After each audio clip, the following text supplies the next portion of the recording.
Le temps des vérificateurs avec en tête, je vous le disais, bien sûr l'Élysée à l'issue du Conseil des ministres. On verra ce qu'il en ressort en écoutant Gabriel Attal. Mais c'est l'occasion d'abord, comme tous les jours ici même, de démêler le vrai du faux, de nous arrêter sur les faits, rien que les faits, avec le professeur Berche, le docteur Kierzek, Claire Fournier que je salue, bonjour Claire, ainsi que Jade Partouche depuis la Data Room. Les vaccins, quelle efficacité, à quel moment? Vous vous souvenez peut-être de Morissette, on ne la présente plus. Morissette, c'était il y a précisément un mois. Il y a tout juste un mois, nous commencions les vaccinations en France. Morissette est désormais définitivement vaccinée. Je veux dire par là qu'elle a reçu les 2 injections, ce qui n'est pas le cas de beaucoup de Français. Et c'est l'occasion de nous interroger avec vous, Jade Partouche.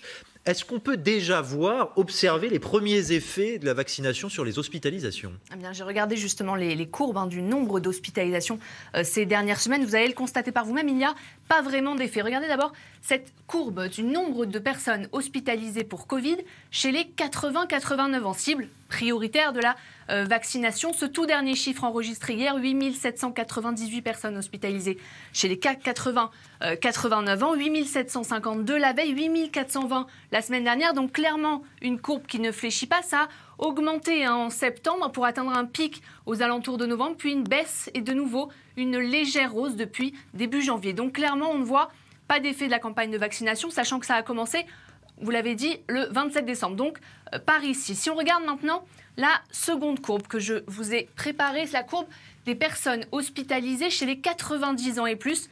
Eh bien, vous voyez que le constat est assez similaire. 4 337 personnes hospitalisées hier chez les 90 ans et plus. Et cette courbe qui ne fléchit pas, encore une fois, elle grimpe quasiment verticalement aux alentours du mois d'octobre, puis une légère baisse et de nouveau une hausse début janvier. Si on compare ces 2 courbes, Adrien, avec la courbe tout âge confondu. Regardez, on va les installer comme ça pour que vous puissiez bien vous rendre compte.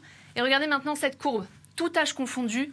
Eh bien, on se rend compte que les 3 courbes évoluent à peu près de la même façon. C'est sensiblement la même chose, avec à chaque fois aucun effet de la campagne de vaccination constaté sur cette courbe. Alors, c'est, figurez-vous, quand même assez normal. J'ai contacté pas mal d'organismes de santé, par exemple la Haute Autorité de Santé ou Santé Publique France, qui m'ont confirmé qu'il était pour l'instant bien trop tôt pour voir les effets de la vaccination. On pourra le constater dans quelques semaines, mais pour l'instant, eh bien, ils m'ont dit que c'était clairement trop tôt. Donc, je vous propose de vous refaire une chronique assez similaire dans quelques semaines. Oui, on reviendra vous voir. En revanche, on peut peut-être tirer les premiers enseignements de la vaccination dans un pays, Israël.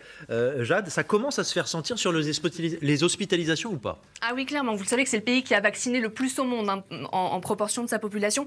Plus d'un quart de sa population est désormais vaccinée et les effets sur les hospitalisations sont très encourageants. Regardez cette étude qui a été menée par les services de santé israéliens. Après 23 jours après la première dose, l'injection de la première dose, regardez ce chiffre, moins 60% d'hospitalisations ont été constatées parmi les vaccinés de plus de 60 ans.